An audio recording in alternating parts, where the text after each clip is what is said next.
Let's get a quick take on Governor Jared Polis joining the growing reaction to the University of Colorado Regents naming Mark Kennedy as a sole finalist to replace President Bruce Benson. Polis tweeted that he hopes the Regents can find a candidate that unites the board, noting the growing dissension within the Board of Regents on the decision.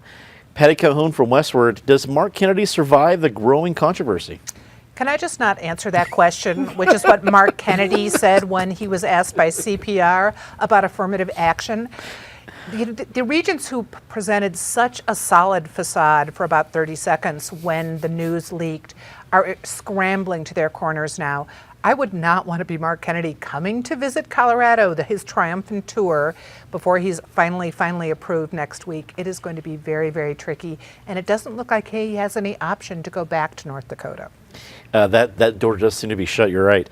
David Kopel from the Independence Institute and DU Law School, it's good to have you back. Conservatives have thrived as CU president before, Bruce Benson, before him Hank Brown, but it seems almost that the process of getting to Mark Kennedy has dogged him as much as any voting record from a decade ago. What do you think? I think it shows the continuing problem and the failure of Bruce Benson and Hank Brown as presidents, because there's a continuing problem of lack of intellectual diversity at CU. They have one token conservative professor, which is great. It's like the University of Mississippi having a black professor in 1890 as a visitor for 2 years, but everything else is homogenous, and what you're seeing is the freaked out reaction of somebody who might be different from the homogeneity ideologically of CU. You know, notwithstanding the fact that CU doesn't create abortion laws, so how he voted about that doesn't really have anything to do with how good a job he would do as a college president, but at least he'd be a signal that at least one person on campus is allowed not to think like this conformist mob insists. And if he's not going to be a good campus president, that should be based on evaluation of how he did as president of North Dakota and his prior education administration, which he's been in for a decade. Eric Sonman, political analyst, how has Mark Kennedy handled the kerfuffle and the flare-up so far? Well, the real test is going to come this coming week when he's in town for 4 days or something like that. The Colorado Public Radio interview, parts of it were okay, but then there was the one, I think Patty's word is kerfuffle or whatever, the lapse where I didn't know that if he realized that the tape was just going to roll and continue to roll here. I think, you know, comparing this to Bruce Benson, Hank Brown, even John Buechner, others of a conservative persuasion, it just speaks to the polarized time we're living in where everything is more on fire.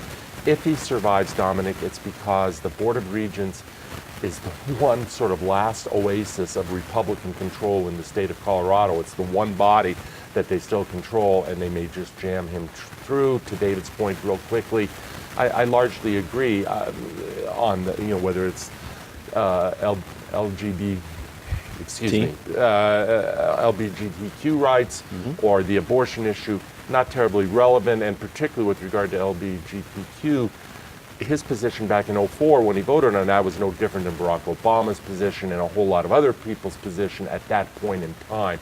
So to hang him out to dry for that is maybe not fair. Natasha Gardner, articles editor at 5280. Does Mark Kennedy become the next president of the CU system? Well, I think next week will be the ultimate decider on that. There's certainly things up in the air. I mean, I think opinions can change. I think that necessarily those votes don't mean everything, but those votes should be questioned in today's context of what his job would entail. Because the president is a unique job. I mean, you're essentially the cheerleader for the school. So a question that I would ask as a reporter is that even if you have a personal bias against some sort of research or program at your school, could you be a cheerleader or an advocate for it? Because in silence and not mentioning programs and not mentioning research, that sometimes does damage to those programs as well. So I think that that's something that the public will probably ask next week, in addition to many other questions, some of which he had trouble answering this week.